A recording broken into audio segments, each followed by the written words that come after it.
여러분 안녕하세요. 제주에디입니다. 오늘은 오랜만에 실외가 아니라 이렇게 실내 스튜디오에서 영상을 시작하는데요. 오늘은 여러분들이 예전부터 많이 궁금해 하셨을 만한 주제를 한번 가져와 봤습니다. 제주도랑 육지랑 여러 가지 공통점이 있고 차이점이 있지만 가장 큰 차이점이 제가 느꼈을 때는 이 제주도 결혼식 문화더라고요. 저도 제주도에 온 지 이제 8년 정도가 돼서 제주 토박이 분들의 결혼식을 좀 몇 차례 참여를 해봤는데 처음 갔을 때는 너무 육지랑 달라가지고 이게 어떻게 해야 되는지 되게 당황스러울 정도로 좀 다른 점이 많았거든요. 오늘은 이 제주도의 결혼식 문화에 대해서 좀 전문가라 해야 되나? 전문가분을 모셨습니다. 2달 전에 결혼식을 올린 유튜브 파닥파닥 TV를 운영하고 있는 철웅님을 모셨습니다.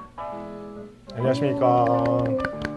제주도에서 파닥파닥 TV라고 채널을 운영하고 있는 철웅입니다. 만나뵙게 돼서 반갑습니다. 지금 이제 결혼한 지 이제 2달 정도 되셨잖아요. 네, 좀 네. 어떤 것 같아요, 신혼생활은? 2달 됐는데 사실 결혼하기 전부터 같이 조금 살았어서 크게 변한 거 없고 그냥 계속 행복합니다. 이럴 때는 행복하다고 말해요. 그렇죠. 많은 분들이 보고 계시기 때문에. 그렇죠.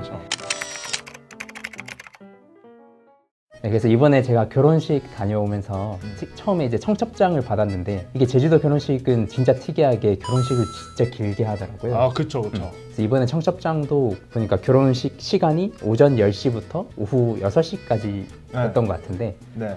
제주도는 이렇게 결혼식을 하루 종일 하는 문화가 있더라고요. 근데 그렇죠. 이것도 제가 알기로는 예전보다는 엄청 많이 간소화됐다고 하는데 제주도 결혼식은 원래 다 이렇게 하루 종일 길게 하는 건가요?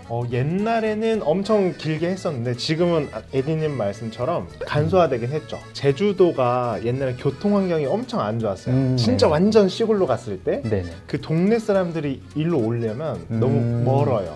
그래서 각 동네마다 잔치를 했던 거예요. 네. 한린 남자랑 청산포에 사는 여자랑 결혼했다고 칠게요. 네. 그러면 동네에서 각각 잔치를 해요.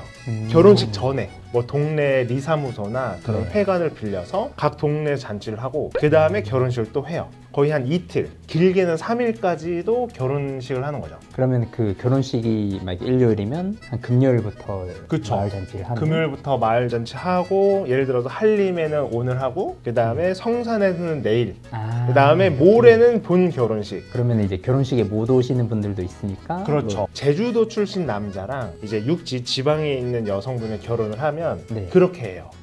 제주도에서 잔치하고요. 그 다음에 서울 올라가서 결혼식을 해요. 일주일 단위로. 그렇게. 그게 거의 한 2번 결혼식 하는 느낌. 거의 그런 느낌이긴 하죠. 하루 종일 결혼식을 하는 문화잖아요. 예를 들어서 서울에서 결혼하면 뭐 그냥 결혼식 입장하고 그다음 밥 먹고 바로 끝. 네, 맞아요. 이렇게 하는데 저희는 뭐 10시부터 아니면 9시부터 뭐 5시, 6시까지 한단 말이에요. 제주도가 누군가 봤을 때는 엄청 작은 동네지만 근데 왔다 갔다 하려면 시간이 걸리잖아요. 그쵸. 그다음 누군가는 일을 하고 있을 거고 그래서 일 끝나고 와서 먹을 수 있게끔 해서 최대한 좀 길게 시간을 잡는 편이에요. 저도 처음에 10시부터 10시라고 하길래 그러면 저희가 생각하는 그 결혼식 메인 행사? 네. 이걸 계속 하는 건 줄 알았는데 또 막상 가보니까 그건 아니고 일반 결혼식 자체는 육지랑 크게 다르지 않게 그쵸. 30분 정도 이렇게 진행이 되고 그 뒤로는 그냥 하루 종일 피로연이 열리는 그렇죠. 피로연이 잔치라고 보면 되죠. 그래서 약간 육지에서는 좀 시간이 안 돼서 못 갔다 이런 핑계를 댈 수 있는데 제주도는 핑계는 못 댈 것 같아요. 절대. 그 다음으로 제주도 결혼식 가면 제일 좀 당황스러운 게 육지 결혼식 가면은 축의금 받는 분들 있잖아요. 뭐 친구나 친척이 이렇게 앞에 하니까. 함 이런 게. 그래서 거기다가 내면 이제 식권을 주고 뭐 이런 게 있어서 저도 당연히 제주도 가면은 그분들을 이제 찾았죠. 내는 게 있어야 되는데 결혼식장 갔는데 없는 거예요. 아무도 없어. 이런 앞에 지키는 사람도 없고 식권도 나눠주는 사람도 없고 하니까 그래서 처음에 엄청 당황했거든요. 누구한테 줘야 될지 몰라가지고 제주도 도민으로서 뭐가 맞다 아니면 이런 거에 대해서 어떤 게 맞는지 좀 알려주시면 좋을 것 같습니다. 제주도에서는 당사자한테 직접 주는 게 가장 좋아요. 그렇게 주면 신랑이 부신랑한테 다시 줘요. 부신랑이 가방을 또 들고 있게 되고 그 가방에 다시 넣습니다. 축의금을. 에디님이 저랑은 모르고 저희 아버지랑 같이 한다. 그러면 저한테 안 주고요. 아버지한테 주는 거예요. 육지에서는 앞에다 내니까 이제 모두의 공통의 건데 제주에서는 내가 아는 지인? 자기가 자기를 초대해준 사람한테 주는 거예요. 결혼하고 결혼 다 끝나잖아요. 그러면 축의금을 까봐요. 서울은 하나에 몰아넣으니까 사실상 구분이 가능한가? 그래도 나름 끝나고 나서 막 바쁘게 막 나누보긴 하는데 아무래도 좀 섞이는 경우도 많이 그쵸. 있고. 네. 그래서 저희는 제주도에서는 그럴 일이 없죠. 그러니까 어차피 개인이 받았기 때문에. 그러니까 이게 정리를 해보면 제주도에서 부조금 낼 때 본인한테 직접 내는 게 가장 베스트 방법이다. 아, 그렇습니다. 그래서 결혼 당사자는 사실 몰라도 그 부모님을 안다든지 그렇죠. 이렇게 해서 부모님한테 초대를 받았으면 부모님한테 드리는 게 막 그렇죠, 이런 그렇죠. 거죠. 그렇죠.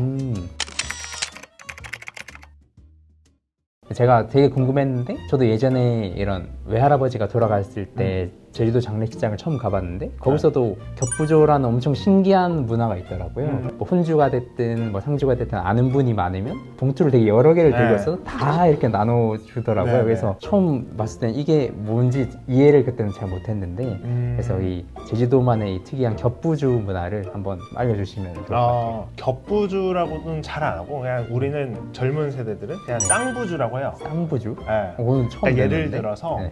친구가 결혼을 해요. 근데 네. 친구의 와이프가 또 대학교 후배야. 그러니까 다 알잖아요. 네네네. 그러면 쌍으로 들어가요. 축의금이. 이게 쌍부주 개념. 그러니까 육지에서는 근데 이게 그러니까 부부가 다 알아도 청첩장을 보낸 한 명이 보통 보내니까 그 한 명한테만 보통 하는 경우가 좀 저는 많았는데 둘 명을 다 알아도? 아무래도 조금 한 명이랑 더 조금 친한 적이 있고 뭐 이런 게 있다 보니까 그렇구나.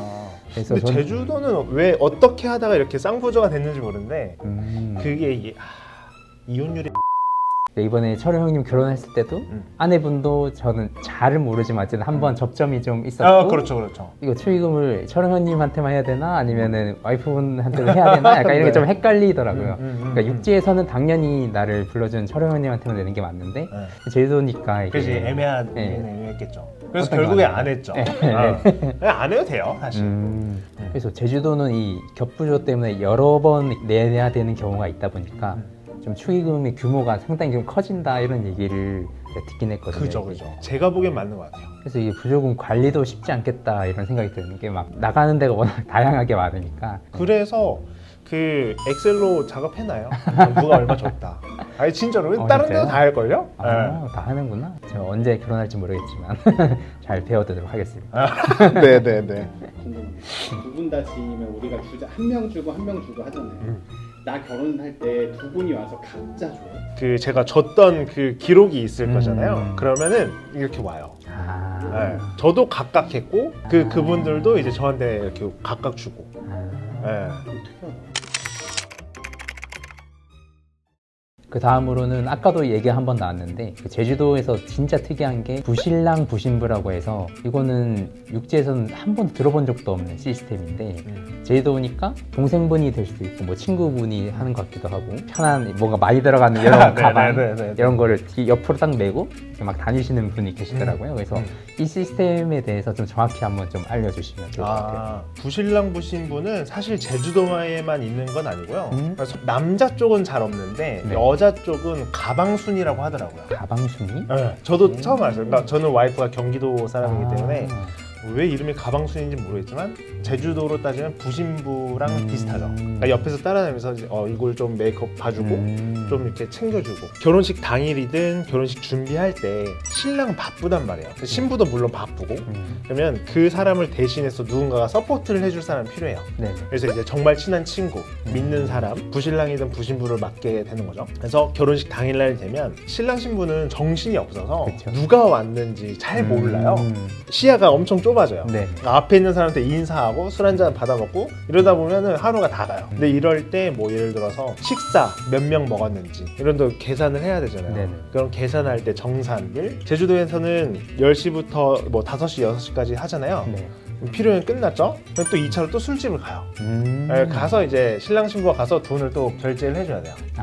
또 이런 문화가 있거든요. 신랑이 정신없어서 못 챙기는 것들을 부신랑 부신부가 이제 친구들도 케어해주고 부모님 케어해주고 이제 고생하시는 이제 거기 직원분들도 있잖아요. 네네네. 그다음에 뭐 친척분들한테 뭐 영양제 사다 드리고 약간 이런 역할들을 서포트를 해주는 거죠. 그러니까 단순히 신기하다. 축의금만 받는 건 아니고. 제주도 분들은 신기하게 본인 결혼식이 아니고 이제 친구의 결혼식인데 그거를 청첩장을 자기 프로필 사진 카톡 프사를 해놓더라고요. 네네네. 그래서 저 아는 분은 본인이 평소에는 프로필 사진 아예 없어요. 그냥 아무것도 없는 그건데 네. 갑자기 청첩장이 딱 있으니까 뭐지 결혼하나 했는데 본인이 아니에요. 아, 보면은. 그치, 그래서 본인이 아니지. 좀 이해가 좀 안 돼가지고 근데 제주도민들이 다 그렇게 하고 당연히 그렇다고 인식을 하더라고요. 그래서 맞아요, 맞아요. 이게 언제부터 그랬던 건지 뭐 이런 것 좀 알려주시면 좋을 것 같아요. 뭐 그런 거는 좀 옛날부터 그랬던 것 같아요. 결혼한다고 연락을 돌리잖아요. 네. 전화를 하든 카톡을 하든. 근데 그럼에도 불구하고 연락을 못했던 지인들이 있을 수 있어요. 네, 그런 거를 친구들이 푸사로 청첩장 사진을 넣어주면 그냥 지나가다가 한 번씩 보게 되는 조금 이 인맥이 많은 친구들은 카톡 푸사를 절반 잘라서 1월에 결혼식이 지인이 2명이 해요. 네. 그냥 2개 이렇게 해놓습니다. 별로 안 부르고 싶은 사람한테도 왠지 이게 다 이렇게 가고 그럴 수는 있겠네. 이제 그러니까 자기는 연락을 못 받았는데 그런 푸사로 보게 되면 섭섭할 이거에 수 대해서 있지. 좀 서운할 수 그쵸, 있을 것 그쵸. 같아서 음. 그러니까 아싸리 그냥 모르면 몰랐지 괜히 자기가 직접 초대를 못 받았다는 사실 혹시 알게 되면 좀 그럴까봐 이거에 대해서 혹시 좀 불편한 점은 없으셨어요? 불편한 점은 제 귀에는 잘 안 들어오겠죠. 그런 친구는 있어요. 정말 제가 깜빡해서 예를 들어 고향 친구인데 연락 못했다 그러면은 통해서 이렇게 와요. 야, 너 누구한테 연락 안 했다며? 빨리 연락해. 이렇게. 그렇게. 예, 제가 연락해서 야, 깜빡해서 미안해. 내가 이렇게 결혼한다. 이렇게 하기도 하고 그다음에 심지어는 아예 그 친구가 연락이 다이렉트로 와요. 왜 나한테 말 안 해? 이렇게. 예, 석고대자절. 미안하다. 까먹었다. 그럼 옛날에 그 카톡이 없던 시절에는 네. 친구들끼리 이런 걸 공유를 그때는 어떤 식으로 혹시 했었지? 글쎄요. 그 전에는 내가 성인이 아니라서 모르겠네. 네. 근데 그때는 아름아름 다 알지 않았을까요? 그때는 더 뭔가 오프라인으로 뭔가 대자보 이런 거 붙어있던 거 아니에요, 혹시? 그럴 수도 있겠다. 아 맞다, 그 방송 TV 돌리다 보면은 채널 축결혼 이렇게. 네, 그래서 채널 중에 그런 결혼이든 장례식이든 이런 걸 알려주는 네. 그 채널이 따로 있더라고요. 그죠. 제주도는. 신문지도 맨 뒷장 보면은 이렇게 있죠. 뭐 처음에는 대단한 분들이 결혼하니까 이게 TV에도 저렇게 해주고 신문에도 실어주고 했는데 그냥 그런 거 없이 거의 누구나 다 하는. 약간의 소정의 금액만 넣으면 네. 이렇게 올려줄 거야 아마도. 그러면은 이제 결혼을 하고 이제 신혼여행은 이번에 다녀오셨어요? 아직 저는 못 갔어요. 아직 못 가셨고 네. 보통은 이제 토요일 날 뭐 시기 열리면은 육지는 결혼식 후딱 하잖아요. 두세 그쵸. 시간 만에 확 하고 바로 막 옷 갈아입고 정신없이 공항 가서 바로 맞아요, 막 맞아요. 출국하고 하는데 네. 제주도는 뭐 하루 종일 하고 또 뭐 부신랑 부신분들 같이 놀기도 해야 되고 하니까 당일에는 못 갈 것 같다는 생각이 좀 드는데 끝나고 언제쯤 갈 수 있나요? 근데 이거는 정말 케바케 같아요. 제 아는 형님은 결혼식 끝나고, 그러니까 제주도에서 결혼했는데 불구하고 네. 끝나고 그냥 갔대요. 어... 뒤처리는 부모님과 부신랑을 다 아. 맡기고, 저 같은 경우에는 저는 작년 11월 달에 결혼했는데 아직 신혼여행 못 갔죠. 어디로 가시나요? 일단은 와이프는 동유럽을 원해서 이제 여자 말 잘 들어야 되거든요. 그래서 글로 갈 겁니다. 제주도에서 제일 맛있게 먹었던 몸국이 결혼식 몸국이었는데 인정. 그때 그 결혼식장 말고 이런 마을 잔치가 열려서 식당을 3일간 통배관을 해서 그 식당에서 이제 손님들 맞아서 이렇게 막 돈베고기랑 회도 나오고 반찬이 나오고 딱 몸국이 나오는데 그때 먹었던 몸국이 제 인생 몸국. 어떤 맛집에 가도 인정. 그 맛이 나지 않더라고요. 네. 되게 몸국이 먹고 싶어지는. 맛있죠. 그러면은 에디님 나중에 결혼할 때 네. 돼지 한 마리 잡는다고 이제 한번. 아 그럼 이제 구독자분들 오시라고. 뭐 언제가 될지 모르겠지만 제가 결혼하면은 돼지 한 마리 큰 솥에다 끓여가지고 제주도 최고의 몸국 맛집으로. 좋습니다. 네. 에디님이 영상으로 이제 공표만 한다면 이제 알아서 오겠죠. 네. 너무 많아진다. 교통마비되고. 좋을 것 같은데? 네, 그럼 이렇게 해서 제주도 결혼식 좀 특이한 문화에 대해서 제주 토박이 분을 모시고 이것저것 좀 자세하게 설명을 해드렸는데 반응이 좋으면은 또 제주도 뭐 결혼식 문화도 특이하지만 또 재밌는 문화들이 또 많이 있으니까 토박이 분들한테 조금 궁금한 게 있다 이러면은 댓글 남겨주시면은 썰 한번 풀어보시고 하면은 좋습니다. 되게 재밌을 것 같아요. 네, 그럼 오늘 영상은 여기까지고요. 저는 또 다음 영상에서 구석구석 그리고 또 제주도의 이런 재밌는 문화까지 많이 알려드리도록 하겠습니다. 그럼 안녕. 안녕.